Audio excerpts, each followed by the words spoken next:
Okay, I'm running into an issue, and that is the sawhorses can't really hold the foosball table good because there's not really any flat surface to put it on. So I was wondering what to do with this yesterday, and now I know. I'm going to cut it down some. This was a top I had made for a foosball table, but it didn't work out because it was so big, it was hard to handle.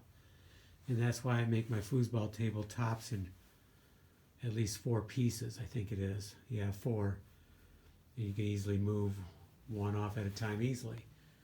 So I'm going to cut this one down, and I'll use this for like a top for sawhorses. So it'll be a sawhorse top. And I think all I need to do is to take these 2 boards off and cut this across here, and I'll have about a 32 by 60 inch top. That'll be more manageable. Then I'll put it on these sawhorses, and then I should be able to put the foosball table on top, and it'll set even. The reason I was moving it over because I wanted to get it underneath that light better. So I just hit my head on the light. I don't want to damage the light.